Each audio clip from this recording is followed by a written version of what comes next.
Hi mga ka-adventure Terra at samahan ninyo ako from Binangonan Rizal, to the Ayala Mall. District Cavite Imos. Ano na, mga gar, simulan ko na ba? Alam nyo ba mga ka-adventure, sa Binangonan matatagpuan ang isa sa matandang simbahan, ito ay Santa Ursula Parish Church, at base sa aking nasaliksik ang edad nito ay 200 years old mahigit.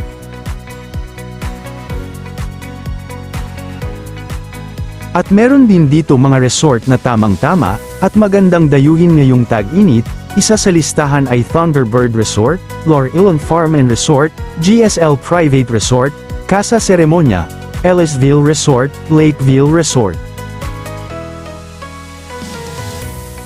Then kung hilig din ninyo kumain, meron din pinagmamalaki ang Binangonan Rizal at sigurado pag natikman ninyo ang mga putahe panigurado babalik-balikan ninyo. Tulad ng Roger Tapsilog House, Anurace Restaurant, Pansitan at Kainan sa Kubo ni Lacson, Dadan Sizzling, Alona Silog House, Mom She's, Food Hub, Michael's Restaurant, Granny S Cafe and Restaurant, Kitchen Aroma, at marami pang iba. Sa pagkakataong ito, ay nasa kalumpang ako lungsod ng Binangonan, dahan-dahan lang ako sa pagmamaneho dahil meron akong madadaanang mga school, upang safe, pag merong tumawid.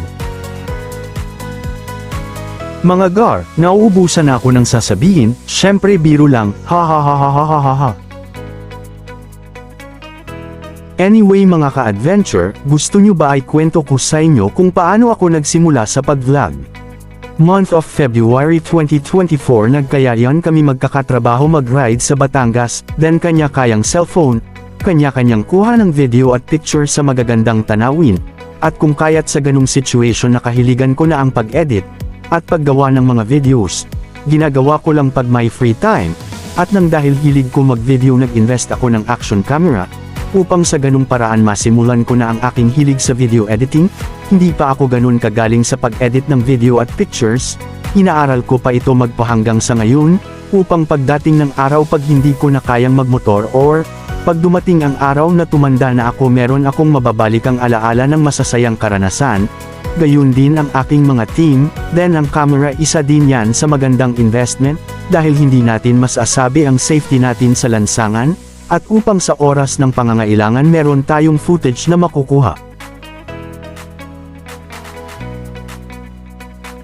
Nandito na ako sa Highway 2000 lungsod ng Taytay Rizal at tatagos ako sa Taguig patungo sa Parañaque, shortcut patungo sa Las Piñas at lusot sa Cavite.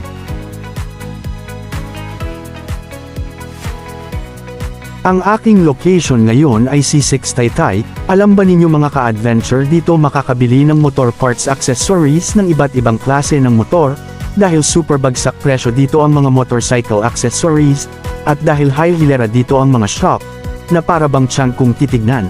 Isa ito sa may recommend ko sa iyo if meron ka project bike na binubuo, then kung naghahanap ka ng top box alloy, or hard plastic meron yan dito at nakadisplay yan sa harapan ng kanilang mga shop, sa sobrang daming pagpipilian at bukod pa doon napakamura lang naglalaro sa 2,000 hanggang 4,000 ang presyo ng kanilang top box, depende sa laki ng top box ang presyo.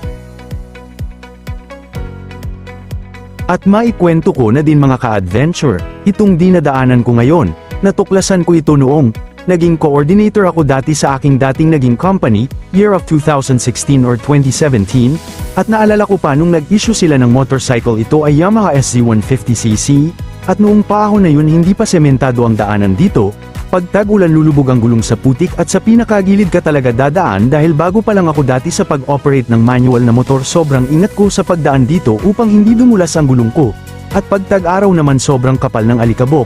Nakakatuwa lang dahil malaki ang pinagbago at mabilis na lang ang transportation ko sa ngayong pagkakataon.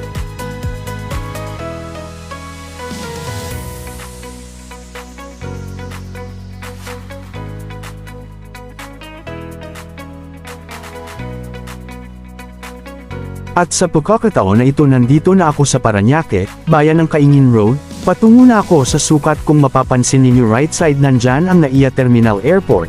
Sa nga hindi pa kabisado at gusto dumaan sa lugar na ito, ingat lang at sa malayo tumingin dahil meron entrance dito patungo sa SLEX dahil ayon sa aking nalalaman merong penalty pag pumasok ka sa entrance nito, at mag-iingat din sa malalaking tipak ng lubak sa kalsada upang maiwasan ang disgrasya, at pagkabutas ng gulong or pagkabengkong ng rim ng inyong motorcycle.